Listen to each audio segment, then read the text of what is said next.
Labdien!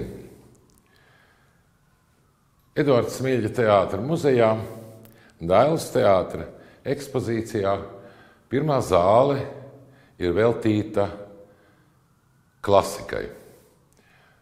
Nosacīta nosaukumā no Eduarda Smilģa līdz Dž. Džilingeram.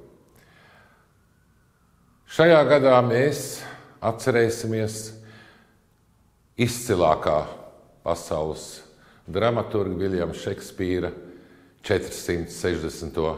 dzimšanas dienu. Un Eduards Smilģis, kuram teātrī, klasikā bija ārkārtīgi liela nozīme, Viljama Šekspīra dramaturģiju ir interpretējis 21 reizi. Tas nenozīmē, ka 21 lugu, bet 21 reizi.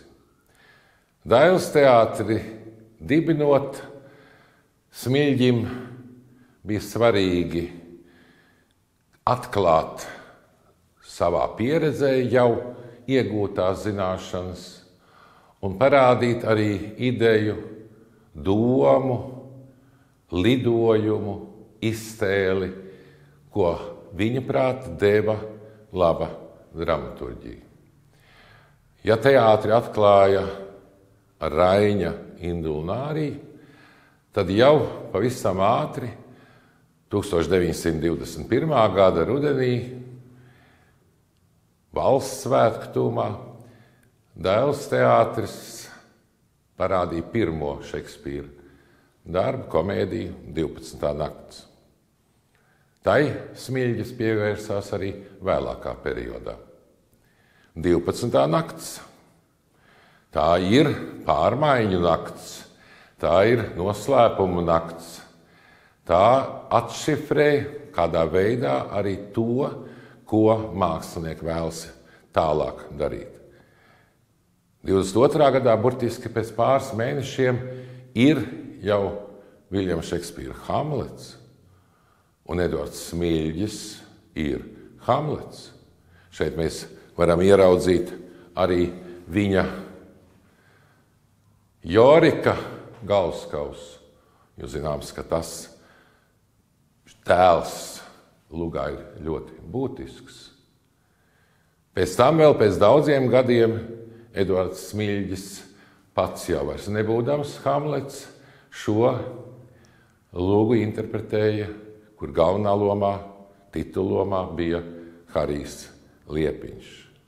Būt vai nebūtu. Un tas Dailes teātrim ir bijis svarīgs daudzu gadu garumā. Rēķiniet, ka Smilģis teātri vadīja 44 gadus, un vienu periodu nomainīja otrs, attieksmē, varas maiņu rezultātā, un visos laikos cauri viņš ir spējis, neskatoties uz dažādiem ideoloģiskiem uzdevumiem, atklāt lielas vērtības. Skaidrība, vienkāršība, kaislība, zināmais moto strādā, un Šekspīrā tas strādā tikpat daudz. Tāpat kā Šillerā, tāpat kā Ibsenā, tāpat kā Lagerlefā, tāpat kā Rainī. 22. un 23. gada sezonās Smilģis paspēja pēc Hamleta iestudēt Sapni vasaras naktī, paspēja iestudēt pirmo reizi Otello, kur viņš, saprotams, pats ir Otello, un paspēja arī radīt intrigu, vai Eduards Smilģis nepārsteidzās, ka vienā īsā periodā vēlas iestudēt vienu pēc otru Šekspīra darbus. Jā, ne viss izdodas, ne viss ir pilnīgs, bet vienmēr ir skaidrs, ka Šekspīra lugas, Šekspīra dramaturģija, tēlu sistēmas palīdz aktieriem pilnveidoties. Un tas ir ļoti būtiski. Un Otello un Desdemona un attiecības un apkārtējā sabiedrība arī vēlāk otrais iestudējot, kad jau Eduardam Smilģim ir 51 gads, ir nozīmīgi mākslas izteiksmē. runāt par šo ne tikai greizsirdību, protams, bet par cilvēku nodevību un spēju ietekmēt citu cilvēku ar nepatiesību, ar puspatiesību, ar klajiem meliem. Šajā laikā, kad mēs 21. gadsimtā Latvijas kultūrā esam tik ļoti un sabiedrībā agresīvi noskaņoti pret visiem tiem, kuri ir spējuši pārvarēt dažādas sistēmas, politiskas, sociālas, mēs aizmirstam, ka teātris ir spēle un aktieris ir spēlmans. Un aktieris, labs aktieris, spēj nospēlēt ļoti dažādas un daudzas lomas. Un Šekspīrs Smilģim bija ārkārtīgi vērtīgs. Liela brēka, maza vilna jau 1923. gadā.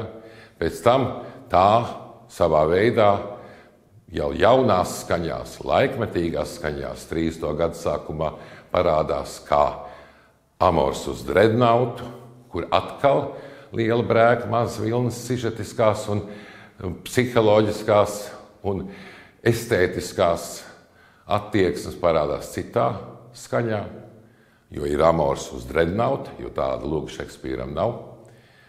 Tāpat parādās arī Romeo un Džuljeta, vispirms jau 20. gados, pēc tam 1943. gadā, un pēc tam vienā no viņa pēdējām Šekspīra lūgu interpretācijām 1953. gadā.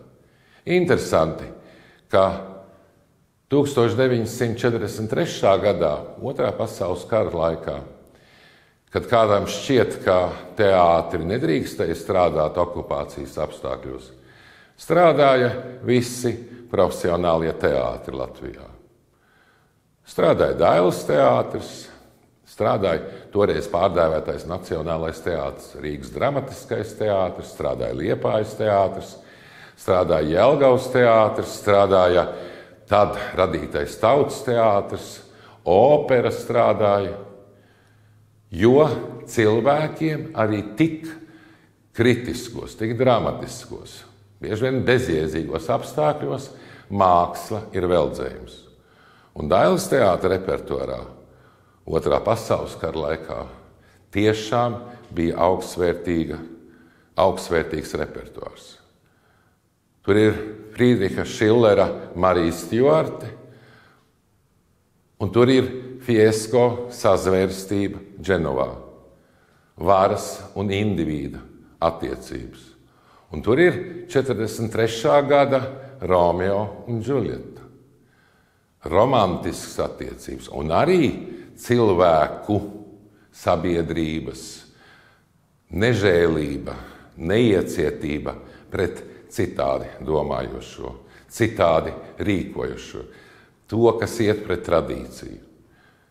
43. gadā Džuljetu atveidoja Lilita Bērziņa, un viņas partners bija Edgars Zīle, un otrā sastāvā Smilģis atļāvās riskēt ar jaunāku aktieru paudzi, un Austra Steinberga atveidoja Džuljetu, un Artūrs Dimiters Romeo. Un tā bija ārkārtīgi būtiska tam laikam nepieciešama atmosfēra, ko teātris varēja radīt. Jā, ar visu traģisko iznākumu, ar visu traģisko mīlas stāstu. Dailes teātris arī tad, kad pēc kara beigām bija jāatklāja teātris, jau kārtējo reizi Padomu Latvijā, sezonu atklāja ar Romeo un Džuljetu. Un tas ir ļoti simptomātiski, jo nākamais laiks pieprasīja daudz dažādas sociālistiskajai domāšanai, sociālistiskajam reālismam, pēdiņās vai bez tām, šai neprāta ideoloģiskajai ideoloģiskajam garam raksturīgu repertuāru. Un tās Dailes teātrī, protams, kā visur bija, bet ik pa laikam, ik pa vidu parādījās izcilas klasikas interpretācijas. Arī Liela brēka, maza vilna kārtējo reizi tika parādīta. Un vēl 53. gadā Romeo un Džuljeta ar brīnišķīgo duetu Viju Artmani un Eduardu Pāvulu, un otrā sastāvā ar Mildu Klētnieci un Hariju Liepiņu. Un atkal šajā vēl staļinisma periodā šis romantiskais, ārkārtīgi skaistais un cilvēkus emocionāli, psiholoģiski pacelojošais stāsts.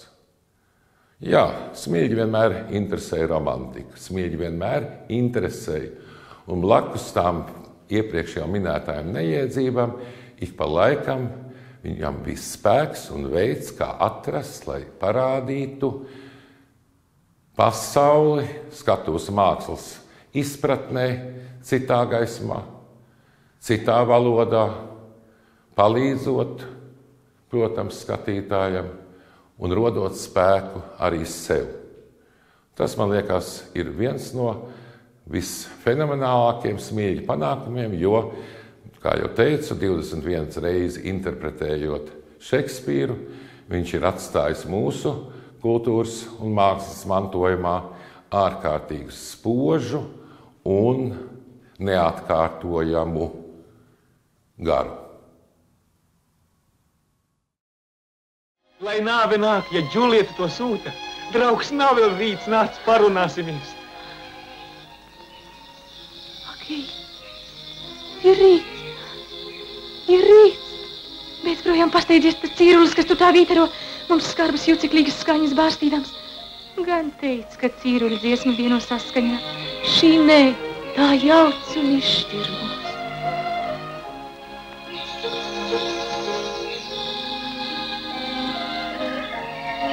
Vai tu joprojām mans vīrs, mans acu-raugs? Laid ziņu man ik mīļu stundu dienā, jo katra minūte man būs daudz dienas. Tas skaitot, es jau būšu ļoti veca, kad atkal redzēšu es tevi, Roma.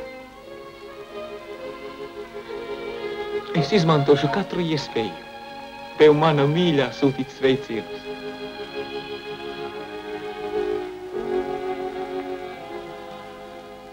Vai domā, mēs vēl kādreiz tiksimies? Es nešaubos. Un rūgtās ciešanas mēs kādreiz dienās mīļi pārunāsim.